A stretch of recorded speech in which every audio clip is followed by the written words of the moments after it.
we have a tendency to think that inspiration comes down, right? It's like, boom, we get hit by lightning. And I think that that's sort of how archetypically inspiration is depicted, right?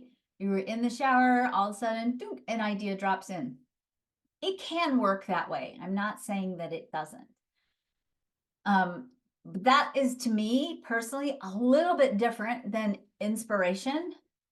How many of you have had those experiences, like when you're in the shower or you're in a walk and suddenly that thing drops in, right?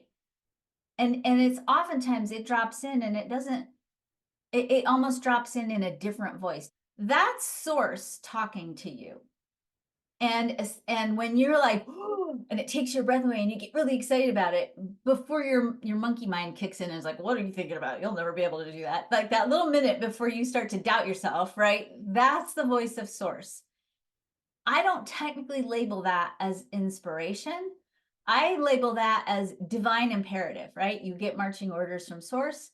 And honestly, I think that a lot of human design, a lot of the purpose of human design is to get you back. I actually just posted about this like 10 minutes ago on Facebook, to get you back in your body so that you can feel the difference between that divine imperative, if you will, and the part of your brain that's like, oh my God, no, I can't do that, right? That part of your brain, because it just feels very different.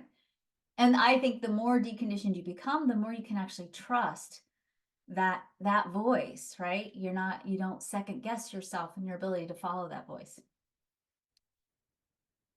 Inspiration is a feedback loop, and inspiration is something that tends to show up externally, right? When we have a tendency to think, again, back to the traditional archetype, inspiration comes in through the top of the head, right? And even traditional human design kind of teaches that. And then it all trickles down to the throat center. And depending on how you're hardwired, boom, you do something with it, right? And really, if we look at the mechanics of how we operate and even the electromagnetic resonance fields that we operate within, creativity and inspiration is in a feedback loop with, and as human beings, we're in this constant feedback loop with source, right? Or sorry, with source, the quantum field, and the 3D world, and that's the important piece there. So we can have questions, and in fact, we're supposed to have questions. The 63, the 64, and the 61, all of those three gates in the head center have questions, right? The 64 is like, how, right? How am I going to do this? How can I do what? How, right? The 61 is why? And the 63 is, oh yeah, can you prove that, right? Is that true, right? Those are those three questions up there. Technically, those questions, and if you think about this, how many sacred texts tell us prayers, ask and it is given, right? That we pray through questioning, not through telling, right? You don't tell source, this is what I want. It still works if you do, but it takes an awfully long time because then source has to get it all organized and figured out and deliver it in this little teeny tiny package that you dictated. It works so much better if you say, what would it be like if? How could it be possible for me? Why would blah, blah, blah, right? When we ask questions, then we're basically seeding the quantum field. And we're seeding basically quantum fields of information. And those quantum fields of information, they look like this, metaphorically, not literally. They look like a diamond, right? And on that diamond, how many of you know homeopathy or are familiar with homeopathy? Okay, when we treat somebody with homeopathic remedies, if you're treating somebody who's got swagger and overconfidence and low self-worth, it's all actually in the same quantum field of information, and it's oftentimes the same remedy, right?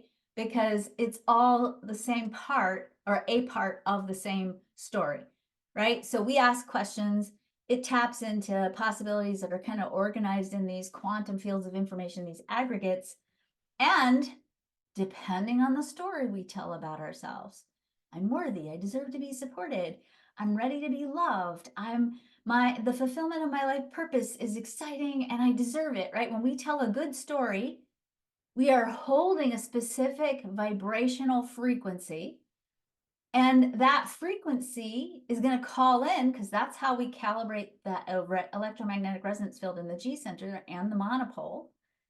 When we have a good high quality story and we're holding a good high quality frequency of energy, we get answers that show up externally in our 3D world, right?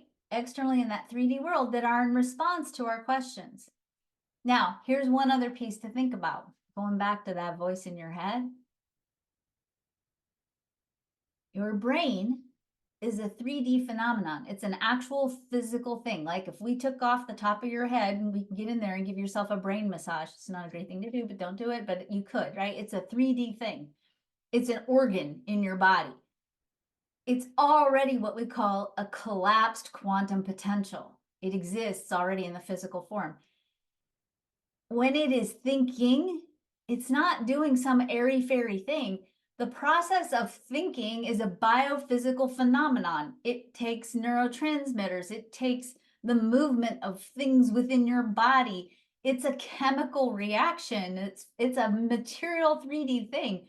So even the thoughts we think, provided we're not thinking our conditioned thoughts, but we're like the brain is actually processing inspiration, even those are actually third dimensional things. And this is where strategy kicks in. Then you interact with the thoughts or the external reality, right? The sign, that person saying something, the billboard you saw, the car with the pink license plate, whatever it is for you. When you see those external things, then we follow strategy and authority, which basically means we trust our body enough to know how the signal feels internally. And then we go do the thing, or we get inspired by the thing.